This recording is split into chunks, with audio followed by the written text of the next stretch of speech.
네, 오늘 제목은 상황이 아니라 영혼이다. 상황이 아니라 영혼이다 라는 제목인데요. 한번 제목을 한번 여러분 목소리로 읽어보시겠습니까? 시작.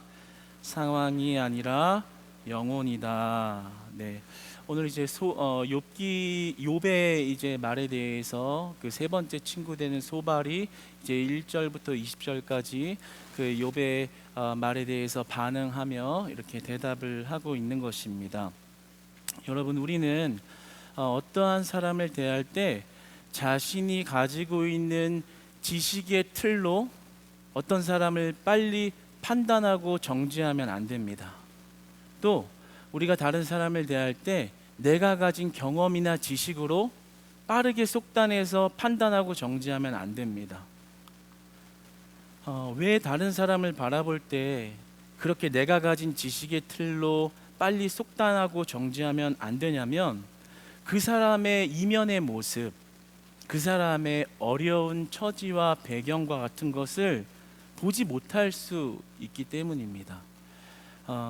미국의 한 잡지인데 오래전에 이제 기록되었던 것인데요. 리더스 다이제스트라는 그러한 잡지에 소개되었던 글 하나가 있습니다. 미국 중부에 이 톰슨 부인이라는 이제 초등학교 교사가 있었습니다. 이제 그 교사는 5학년을 담임하고 있는 교사였는데요. 그 중에 이제 학생 한 명이 있었어요. 근데 그 교사는 굉장히 이제 그리스도인이기도 하고 또 꽤 사랑 많고 신실한 자였습니다. 그래서 모든 아이들을 굉장히 사랑으로 훈육하고 대하려고 애쓰는 그런 신실한 그리스도인이자 교사의 역할을 하고 있는 사람이었습니다. 그런데 어떠한 아이에게만큼은 좀 예외적이었던 거예요. 그 아이 이름은 테디 스톨라드라는 아이였는데 이제 여학생이었어요. 그런데 그 테디라는 여학생에게는 그렇게 사랑을 베풀지 못하게 된 거예요. 처음에는 사랑을 베풀었는데 이제 베풀어도 계속 아이가 좀 비관적이고 우울해하고 별로 선생님 말도 잘 안 듣고 이제 그런 시간이 이제 축적되다 보니까 이제 그 선생님의 사랑이 다 떨어진 거죠. 이제 그래서 그 아이를 좀 비관적으로 보고, 다른 아이들은 이렇게 사랑으로 품으면 이렇게 빨리빨리 자라는데 별로 그런 것 같지 않다 보니까 마음이 좀 식은 겁니다. 그래서 이제 그 아이에게는 다소 좀 냉소적이고 조금 이렇게 비관적으로 그렇게 아이를 대했던 거예요. 그런데 이제 학년이 거의 맞춰갈 때쯤 이제 크리스마스가 되어서 이제 선생님께 이렇게 선물을 아이들이 이렇게 다 하는 시간을 가졌던 겁니다. 그래서 이렇게 아이들이 선물, 편지 뭐 이런 것들을 다 준비해 왔고, 역시 그 테디라는 여학생도 이렇게 선물을 가져왔어요. 근데 이제 선생님이 선물을 딱 열어보니까 너무나 이제 볼품 없는 것들로 이렇게 있는 거예요. 이렇게 브릿지 하나가 있는데 너무 낡은 데다가 그 가짜 보석은 이렇게 몇 개는 좀 떨어져 있고, 그리고 향수도 어디다가 쓰다만 거를 이렇게 주워 온 것처럼 그렇게 두 개를 이렇게 편지하고 가지고 온 걸 보면서 그 선생님이 기분이 확 상한 거예요. 왜 상했고 하니, 아니 나를 무시해도 유분수지, 이렇게 쓰다만 거 이게 어디서 이게 쓰레기통에서 주워온 것 같은 거를 나한테 크리스마스 선물이라고 줘? 그래가지고 좀 기분이 나빠가지고 그냥 이렇게 해놓고 그 상자를 이렇게 덮고 이렇게 보지도 않았던 겁니다. 그리고 그렇게 선물 상자를 다시 넣어버리고 이제 집으로 돌아와서 조금 약간은 좀 기분이 진짜 많이 상했나 봐요. 그 기분이 가라앉지 않은 상태에서 이제 뭐 연말 정리를 좀 했던 것 같아요. 이제 뭐 학생들의 여러 가지 이런 자료들을 이렇게 정리를 혼자 하고 있는데, 이제 뭐 거기 학생 기록부도 있고 뭐 이제 여러 가지 서류가 있었겠죠. 그런데 그때 이제 그 테디라는 그 여학생의 그 생활 기록부가 있던 거예요. 그래서 그냥 우연치 않게 한번 열어봤는데 거기에 이제 1학년 때부터 4학년 때까지의 이제 기록부가 적혀 있었는데 이렇게 기록이 되어 있던 거예요. 1학년에 대한 평가. 가정 형편이 어렵지만 아이의 태도가 참 좋고 성실하며 스마트하다. 2학년 때 가능성이 많은 아이지만 엄마가 아파서 힘들어한다. 3학년 때 성품이 좋지만 엄마가 돌아가신 뒤로는 너무 우울해졌다. 4학년 때 더디지만 공부에는 확실히 탁월한 재능이 있다. 그러나 아버지로부터는 돌봄을 받지 못한다. 이렇게 기록부가 적혀져 있는 겁니다. 그러니까 뭔가 잘못됐다는 걸 좀 감지한 거죠. 여태까지 그 아이를 좀 자신의 선입견을 가지고서 좀 나쁘게 바라봤던 것을 좀 감지한 겁니다. 그래서 빨리 다시 그 선물 상자를 열어가지고 그 애가 편지를 뭐라고 썼는지를 읽어본 거예요. 그런데 이렇게 써 있더라고요. 선생님을 보면 저는 우리 어머니 생각이 나요. 제 목소리가 떨릴까요? 예. 이렇게 글을 쓸 때는 감정이입이 많이 안 됐는데 난 항상 이런 거 쓸 때 누가 좀 읽어줬으면 좋겠어요. 예. 어머니를 보면 우리 어머니 생각이 선생님을 보면 저는 우리 어머니 생각이 나요. 어머니는 아주 예쁘셨어요. 그 브릿지는 어머니가 저에게 남겨주신 유일한 물건이에요. 그리고 선생님께 이걸 꼭 드리고 싶었어요. 어머니가 쓰시던 향수인데 선생님께서 어머니의 냄새가 나면 좋겠어요. 예, 저는 날마다 선생님을 통해 어머니의 모습을 보고 싶어요.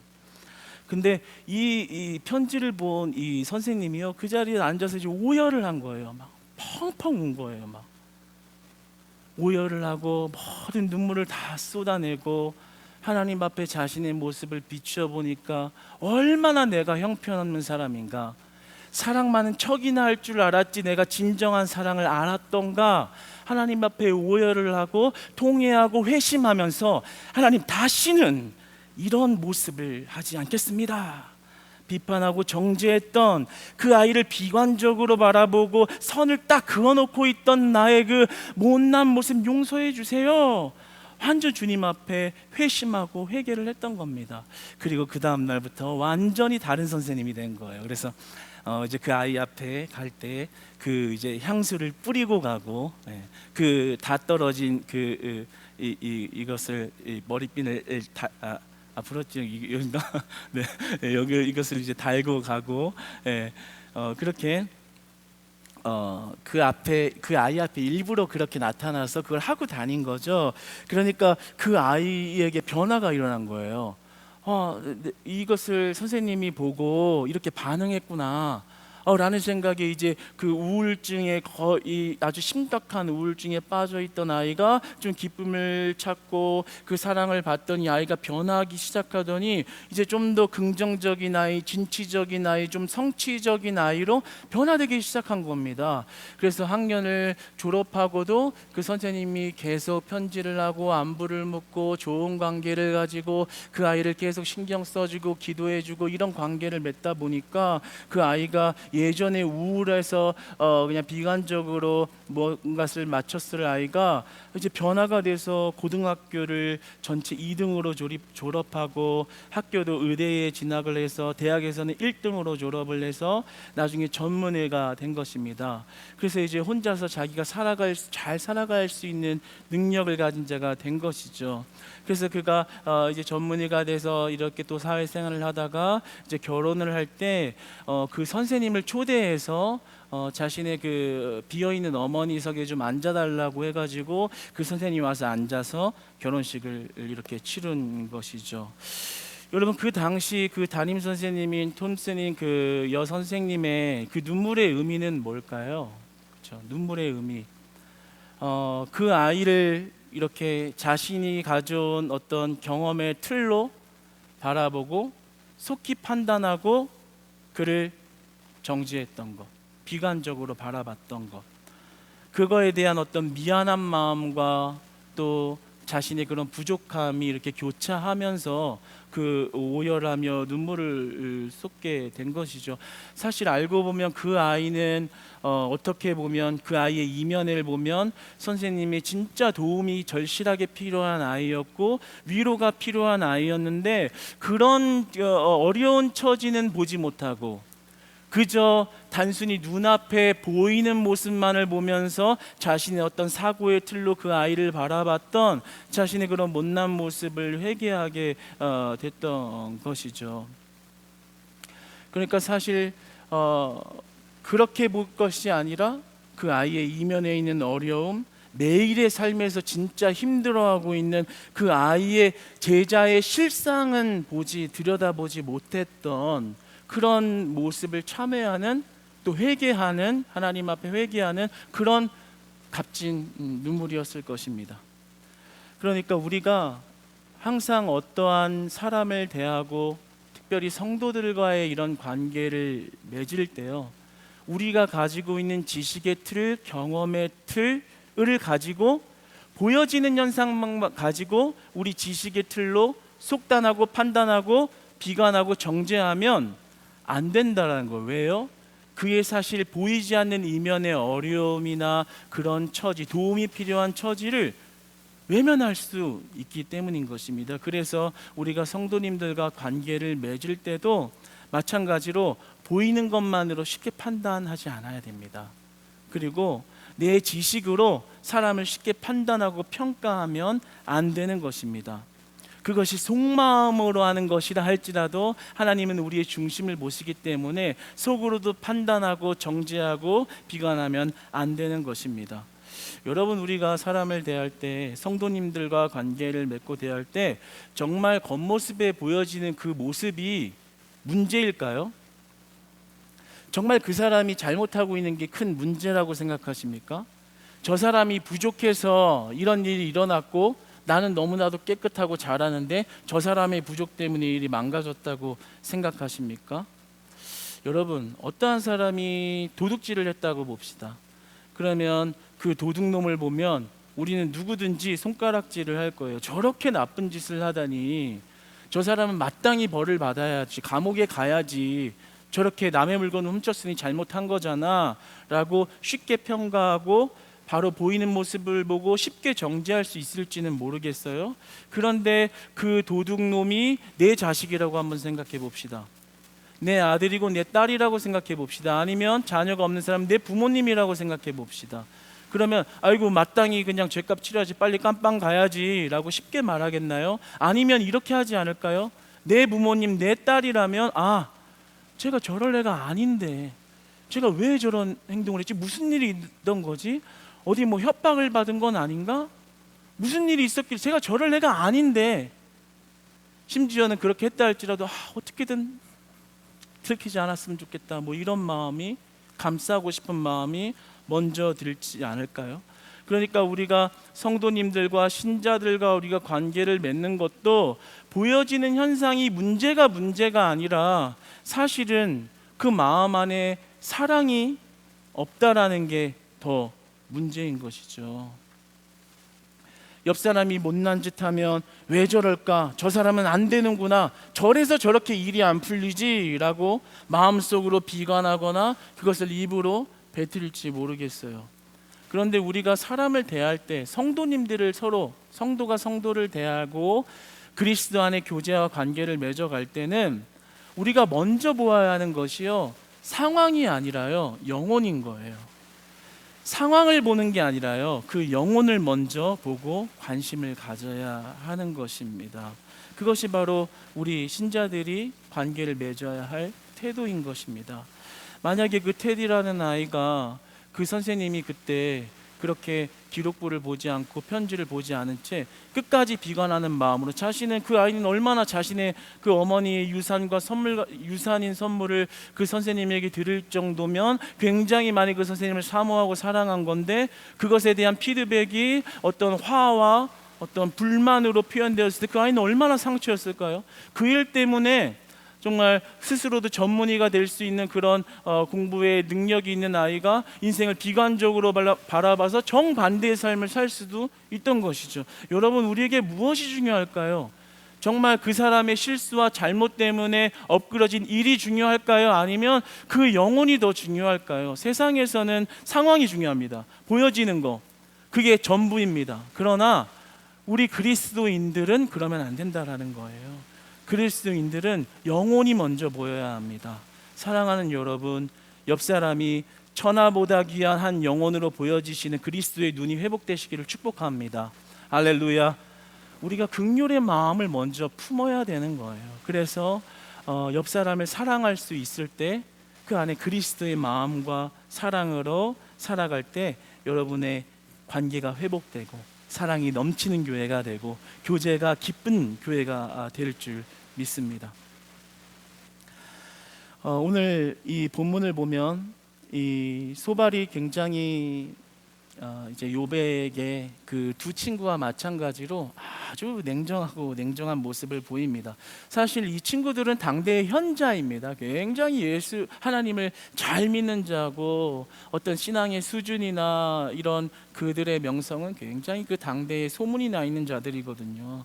그런데 그것과 동시에 욥의 가장 친한 친구, 그러니까 친구이자 그도 하나님을 잘 믿는 자, 그러니까 우리에게 적용하면 지금 신자 대 신자끼리 지금 이렇게 싸우고 있는 거예요. 네. 오늘 1절부터 20절까지의 말씀을 요약하면 이런 거예요. 욥, 소발의 말이, 욥, 네가 감히 하나님 앞에 직접적인 죄가 없다는 말을 내뱉어? 웃기지 마라. 너는 네 죄 때문에 지금 이런 꼴을 당하는 거다. 네가 만약에 하나님이 너를 얼마나 용서해 주셨는지를, 그 제목이 뭔지를 까발리면, 네가 지금 당하는 그 벌은 약한 거야. 진짜 이 세 명의 친구 중에 제일 잔인한 말이죠.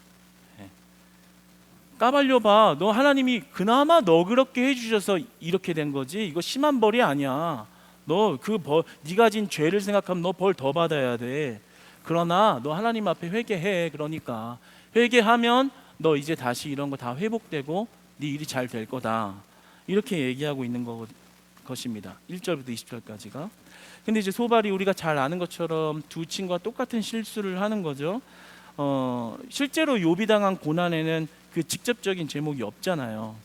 그런데 자기는 자기가 가지고 있는 신앙과 신학의 틀을 가지고서 이것은 맞다, 죄를 졌기 때문에 벌을 받는 것이다 라는 그 틀 속에서 그 욥이라는 친구를 쉽게 속단하고 판단하고 정죄하고 비난합니다. 그 비난으로 말미암아 욥의 배경에 있는 그 어려운 처지를 눈으로 보았으면서도 보이지 않는 거예요. 어렵든 말든 내가 보는 신학의 틀로 볼 땐 네가 죄를 받아, 벌을 받아, 마땅한데 뭘 힘들다고 해. 아니, 이거 힘든 게 아니라 너는 감사해야 될걸. 네가 진 죄목을 따지면 너 이거 약한 거야. 하나님이 벌 약하게 해주시는 거야.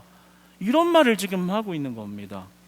그러니까 그 욥을 한 천하보다 귀한 하나님이 선택하신 영혼으로 보는 게 아니라 자신이 가지고 있는 그 틀 속에서 굉장히 쉽게 판단했을 때 위로나 이런 어떤 격려 같은 것은 기대할 수도 없거니와 가장 아프고 가장 큰 상처를 주는 그런 친구로서 옆에 있는 것을 보게 됩니다.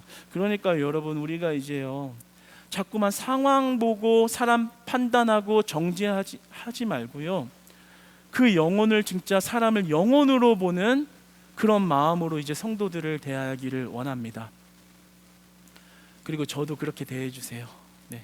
그리고 저도 여러분을 그렇게 대하려고 하나님 앞에 노력하고 부단히 서기를 원합니다.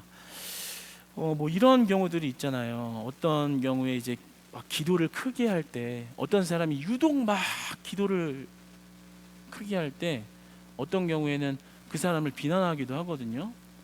지금 공동체 기도를 하는데 어느 정도 이 밸런스 흐름을 맞춰야지 뭔데 저렇게 사람 옆에 기도도 못하게 방해하냐고. 글쎄요, 어떤 경우에 의도적으로 자신을 드러내려고 한다면 그건 좀 이렇게 좀 권면을 받아야 될 부분도 있겠지만, 정말 간절해서 부르짖고 정말 호소할 데가 없어서 하나님 찾으러 온 그 현장에서 부르짖는 자에게 그 지금 자신이 가지고 있는 전통의 틀과 이 답습해온 이런 경험의 틀로 그를 정죄하는 것이 맞을까요? 성경에서는 아니라고 얘기합니다. 아니라고 얘기해요. 마가복음에 보면 소경 바디메오가 나오죠. 늘 구걸하는 자, 눈이 안 보이니까 남 앞에서 구걸하는 인생으로 평생을 살아온 자. 그런데 치료의 예수님이 그 길을 지나가신다는 얘기를 듣고 부르짖죠. 다 보이지도 않는데 어디 계신지도 모르지만 이 근처에 있다고 하니까 다윗의 자손 예수야 부르짖습니다. 근데 그때 많은 사람들이 옆에서 뭐라고 하는 줄 알아요? 어디서 네가 감히 지금 소리를 질러? 10장 48절에 보면 많은 사람이 꾸짖어 잠잠하라 하되 이렇게 얘기합니다. 속단하고 판단하고 정죄를 바로 하는 거죠. 아니 어디 이렇게 감히 사람 많은 데서 예수님이 보호받고 행차하시면서 이렇게 사역을 하시는데 감히 여기서 지금 이 분위기를 깨고 소리를 질러? 꾸짖어 혼냈다라는 얘기입니다. 잠잠하라, 닥쳐라, 이 말을 하는 거죠. 입도 뻥끗하지 마. 너 여기 낄 자리 아니야. 어디 소경 주제에, 이런 얘기를 하는 겁니다. 그런데 예수님은 뭐라고 하시나요? 뭐라고 하세요? 가만 돌아. 그리고 그 소경을 찾아가셔서 그 발 앞에가 그의 눈을 띄워주십니다. 여러분, 만약에 그 소경의 소리 지르는 무례한 소경의 모습이 아니라 그의 아픈 마음과 처지가 보였더라면 어땠을까요? 한번 상상을 해보자고요.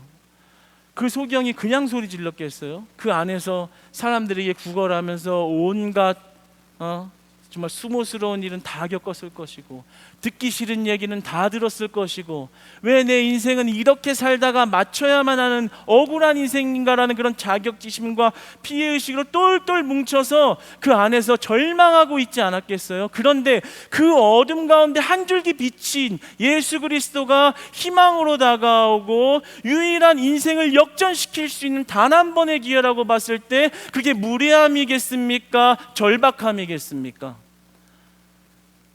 그러나 제자들과 많은 사람은 그 절박함을 보지 못하고 상황을 보고 그 사람을 판단했죠. 꾸짖어, 잠잠하라, 말하지 마. 네가 어디 감히 여기 낄라 그래. 그들에게는 그 바디메오를 영혼으로 바라볼 수 있는 눈이 열려져 있지 않았던 거예요. 그러나 예수님은 단 한마디도 꾸짖지 않으십니다. 그리고 다가와서 그를 품어주시죠. 네. 그게 바로 예수 그리스도의 사랑의 눈인 것입니다. 우리가 가져야 할 눈입니다. 옆 사람을 바라볼 때 우리가 회복해야 할 눈. 상황으로 사람을 판단하는 게 아니라 어찌 됐든 하나님이 가장 귀하게 여기시는 영혼이다 라고 여기는 것이죠. 여러분, 그러한 눈이 저와 여러분 가운데 있기를 소망합니다. 이것은 진짜 어려운 얘기입니다. 사실 우리가 말로써 사랑하자, 품자, 판단하지 말자라고 이야기하지만 이것을 실제적인 우리의 삶의 적용으로 가지고 왔을 때는 이렇게 말하는 것보다 훨씬 어려운 일이라는 것을 우리가 사실 너무나 잘 알고 있습니다. 소발도 자신이 가지고 있는 신학의 틀로 사람을 현상을 판단하는 것은 쉽죠. 1절부터 20절까지 쭉쭉쭉쭉쭉 이야기는 아주 거창하죠. 정말 문학적으로 뛰어나죠. 그 당대의 그런 현자로서 이런 시적인 표현을 하고 그 하나님의 주권과 한마디도 틀린 말이 없습니다. 다 바른 말, 신학적으로 문제가 없는 말, 시적으로 그것을 고상하게 표현하면서도 사람의 전곡을 찌르는 아주 화려한 수사법. 그런 말로 판단하고 정죄하는 것은 오히려 쉬운 일입니다. 그러나 욥의 고난에 빠져들어가서 그 고난에 동참하여 그를 위로하고 격려하는 일은 어려운 일이라는 겁니다. 판단하는 거 쉽습니다. 속으로 한번 판단하면 됩니다. 뒤돌아서서 씹으면 됩니다. 앞에서 그냥 대놓고 분노하면서 쏟아부으면 됩니다. 쉽습니다. 아주 쉬워요. 가지고 있는 틀로 그냥 이야기 지르면 돼요. 그런데 그의 어려운 인생에 들어가서 동참해서 그의 어려움을 같이 내가 짊어지고 그의 슬픔을 함께 나누고 함께 어깨동무를 하며 그 어려운 파도와 같은 그 폭풍과도 같은 파도와도 같은 어려움을 같이 맞아내는 일은 우리가 한번 말로 하는 일보다 엄청나게 어려운 일이라는 것이죠. 그래서 비기독교인들이 요즘에 크리스찬들의 실망한 모습은 어찌 보면 여러 가지 이유가 있고 뭐 정치적이고 또 미디어적인 여러 가지 요소들이 있기는 하지만 그 마음 안에 우리가 말로는 사랑을 외치고 사랑이 전부입니다라고 말하는 거 다 알고 있는데 우리의 행동으로는 사랑이 안 보이니까 사랑을 그렇게 많이 이야기하는데 진짜로 우리들을 사랑하고 있는가에 반문이 생기니까 마음이 열려지지 않고 닫히는 거죠. 그래도 몇십 년 전만 해도 7, 80년만 해도 교회와 목사님들과 성도님들 하면 교회는 거룩한 곳, 불쌍한 사람들을 돕는 곳, 그래서 믿지 않는 자도 교회 하면 일단은 들어가기를 어려워하고 교회는 신성한 곳이라고 바라보는 인식이라도 있었는데, 지금은 그렇게 많이 타락되어져서 사랑을 외치지만 전혀 실상에 나와 있는 삶의 현장에 나와 있는 그리스도인에게서 보여지지 않는 사랑의 모습 가운데 실망한 것이죠. 교회 안에서도 마찬가지입니다. 오늘 마치 소발이 신자이고 욥도 신자인데 서로 그렇게 이야기하고 있는 것처럼 교회 안에서도 판단은 잘하죠. 저 사람 어째서 저래, 저래서 저래, 저래서 저런 거야, 내가 볼 땐 아니야. 판단은 정말 잘합니다. 누가 보면 분석가 같아요. 굉장히 냉철해요. 굉장히 맞는 말을 해요. 그런데 그 사람의 그 영혼에 가지고 있는 상처나 아픔이나 누군가는 싸매줘야 하는 그러한 상처난 아픈 그런 구석은 보려고 하지도 않고 들으려고 하지도 않고 다가가려고 하지도 않은, 내가 왜 그런 어려운 짐을 함께 나눠야 돼, 나 살기도 바쁜데 라고 말하고 있는 그 모습이, 오늘 이 소발과 같은 모습이 우리의 모습, 저와 여러분의 모습일 수 있다는 거예요. 그러니까 우리는 쉬운 일을 자꾸만 그냥 쉽게 하려고 하는 것이 아니라 좀 어려운 일을 선택해야 돼요. 어렵게 갑시다. 할렐루야. 쉬운 일을 빨리 하지 말고요, 좀 어려운 길을 가기를 원합니다. 남의 고통에 들어가는 것은 어려운 일이죠. 리차드 보컴이라는 맨체스터 대학의 신학 교수가 있는데요, 그분이 이제 글을 썼는데 제목은 고통받는 신만이 도울 수 있다. 고통받는 신만이 도울 수 있다라는 글을 썼어요. 그런데 그 글의 내용은 이런 거죠. 제가 그냥 요약해서 이야기를 하면, 예수님이 십자가를 지신 것은 무능력함이 아니라, 로마 정치의 그 권력의 힘에 압도되어져서 그냥 어쩔 수 없이 그냥 짊어지게 된 십자가가 아니라, 그 고통을 알고 있지만 그 고통을 짊어진 것이다. 그래서 그것이 사랑이다. 그러니까 예수님이라는 존재는 우리의 삶의 저 먼 하늘에서 야 너희들 그렇게 살지 마, 저렇게 살지 마 라고 방관하면서 쉽게 평가하고 이야기하는 분이 아니라, 우리를 너무 사랑하셔서 한 영혼을 천하보다 귀하게 여기셔서 우리의 삶으로 들어오셔서 우리의 삶으로 내려오셔서 고통을 자처하시고 그 고통의 극치인 십자가의 고통을 짊어지는 사랑을 보이셨다라는 겁니다. 그러니까 예수님은 우리의 고통의 현장 가운데 들어오셨고 우리의 저주를 푸시기 위하여 그 고통을 자처하신 분이라는 거죠. 그러니까 이 저자가 말하고 있는 것은 그 고통을 자처하신 사랑을 받았고 그 사랑 안에 있는 신자라면 고통받은 사람에게 위로할 수 있는 능력이 있다라는 거예요. 여러분, 여러분을 사랑하셔서 예수님이 고통을 자처하셨다는 사실을 믿으십니까? 그 십자가를 생각하면 뭉클하고 그 십자가를 생각하면 여러분 마음 안에 절절한 사랑이 느껴지시나요? 여러분 모두가 그 사랑을 받은 자입니다. 그러니까 그 사랑 안에 있는 자는 남의 고통을 볼 줄 안다라는 거예요. 왜요? 나 같은 자를 위해서 예수님이 고통의 극치를 다 감당하셨는데, 내가 그 사랑을 받았는데 왜 옆 사람의 고통이 가볍게 보이겠어요? 그러니까 우리가 왜 옆 사람을 사랑할 수 있는 마음이 없을까? 그 질문을 던질 때 왜 내 안에 선한 능력이 없을까가 아니라요, 왜 내 안에 이런 마음의 여유가 없을까가 아니라 왜 내 안에 십자가의 사랑이 흐르지 않을까? 이렇게 질문해야 됩니다. 왜 내 안에 나를 위하여 고통당하시기를 작정하시고 오신 십자가의 사랑과 은혜가 흐르지 않을까? 그건 여러분의 선함의 부족함이나 도덕적 결함이 아닙니다. 십자가의 사랑이 흐르지 않고 있는 은혜가 없는 것이죠. 여러분, 십자가의 사랑이 여러분 마음 안에 회복되어지기를 축복합니다. 십자가의 사랑이 회복되면 이제 옆에 성도님들의 아픔과 어려움이 보여지는 거죠. 그러면 판단하고 정죄하고 비판하는 게 아니라요, 사랑하는 거죠, 돕는 거죠, 섬기는 거죠, 찾아가는 거죠. 그 어려움을 짊어지는 것이죠. 이것은 어려운 일입니다. 그러나 십자가의 사랑을 정말 깨달은 자에게는 또 다른 쉬운 일이 될 수 있다는 것입니다. 그러니까 우리가 십자가의 사랑 안에 있는 것이 중요하겠죠. 그래서 저는 오늘 이 말씀 묵상하면서 계속 이 욥기를 나가면서 기도하고 있는 것이 있습니다. 이제 말씀을 맺을 건데요, 우리 교회 안에 이제 임직자들이 세워졌잖아요. 우리 임직자들과 신인 임직자들과 이전에 세워졌던 임직자들이 연합해서 우리가 하나님 사랑과 이웃 사랑을 실천할 그 무언가가 무엇일까 지금 하나님 앞에 구하고 있습니다. 그래서 우리가 실질적으로 그 어려운 분들을 좀 돌볼 수 있는 일에 좀 실천해보는 일이 무엇이 있을까 지금 기도하고 있는데요, 그것이 이제 응답되어지면은 우리 임직자들이 연합해서 우리 말로만 사랑하는 게 아니라 우리 주변에 정말 돌봐줘야 할 어려운 분들, 그리고 우리의 손길을 기다리고 있는 영혼들에게 이렇게 찾아가서 그들을 위로하고 신앙 안에서 하나 되고 예수님이 주시는 기쁨을 누리는 그런 것들을 소망해 봅니다. 네, 저 혼자 기도하고 있는데요, 이제 좀 같이 기도 주시고 마음에 동하시면 같이 기도해 주셔서 그런 일들을 주 안에서 해가기를 원합니다. 여러분, 우리가 옆 사람들을 쉽게 판단하고 비난하고 상처 주지 말고요, 상황이 아니라 영혼을 먼저 볼 수 있는 예수 그리스도인들 되시기를 축복합니다.